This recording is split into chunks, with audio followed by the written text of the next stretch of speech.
So my garage conversion is really coming along, and it's looking more like living space rather than a place I used to park my car. Now in today's video I'm going to show you everything there is when it comes to my bathroom component of the garage conversion. So how the plumber lays the pipes, how he connects it to my existing water system, and how he tests the water pipes to ensure that they're not leaking. And then I'll give you a high level overview of the tiling process. How do you choose the tiles? Do you go large over small?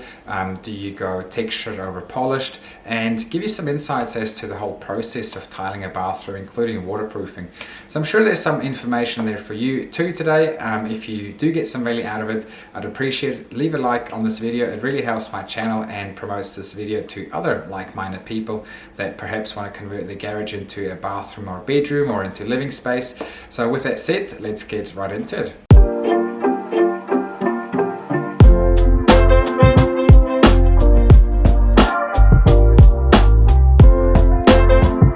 So the first thing the plumber did is went to the main road and switch off the main water supply to my house so that he could perform some work on the existing plumbing line. So here he's cutting my existing plumbing line.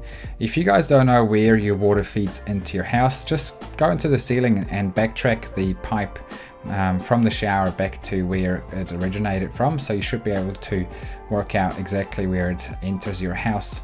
Here he installed a T-connection and also a separate shut-off valve that is required by the council when you install a separate shower. And then the next thing they had to do was just to feed the pipes from the shower up into the roof. So they used the hot water and the cold water pipe.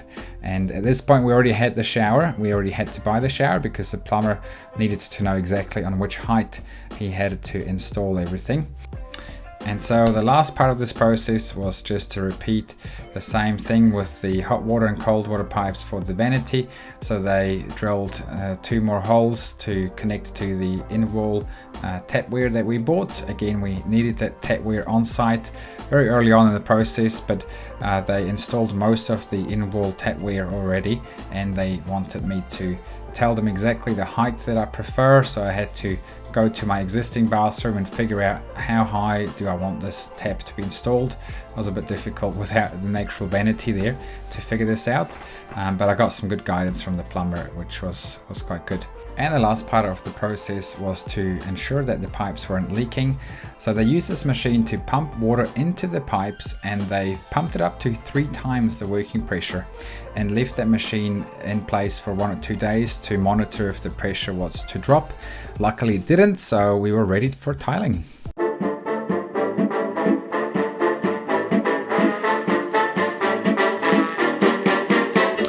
Now I can guarantee you that if you walk into a tile shop, you will walk out of that tile shop way more confused than when you entered it. The amount of decisions you have to make when you want to tile a bathroom, it is insane. I know it sounds like a first world problem. It is a first world problem, but honestly, it was crazy. So you want to choose, first of all, the size of the tiles. So do you go 600 by 600, or is it 300 by 300, or is it 600 by 300? Do you go for mosaic tiles or some other fancy crazy tiles? So once you've figured out the size, then you need to choose, is it a polished tile? Is it one with texture? Light color, dark color. And once you figure that out, do you do a combination of both? You can do light tiles at the bottom and some feature wall. Just thinking about it again confuses me.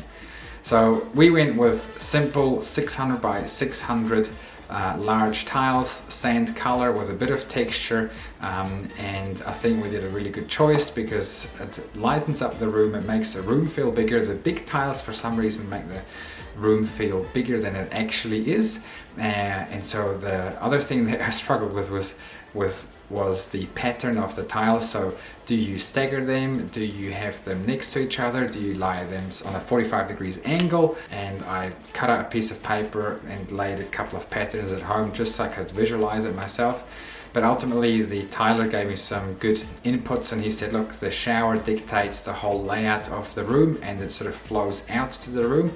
And at that point I just resigned basically and let the tiler do its thing. And so this is what the tiler did.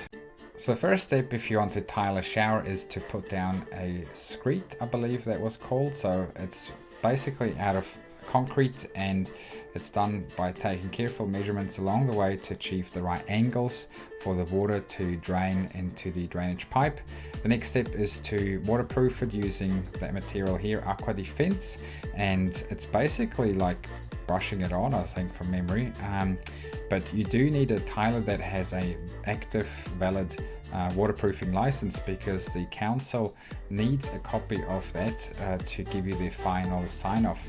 So not anyone can just waterproof that. And then lastly was just about sticking the tiles on, cutting them to the right size, and the tiler did that too.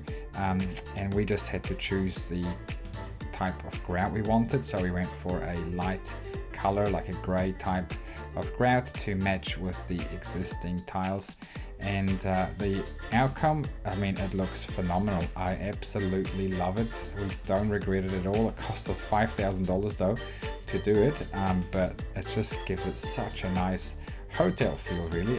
Now this wall here looks pretty ugly, and there is a reason behind it. It serves a really good purpose, that wall, so I'm going to cover this off in the next episode. So make sure you subscribe to the video and turn that bell notification on so that you get notified when I upload my next video, and I'll see you in the next one.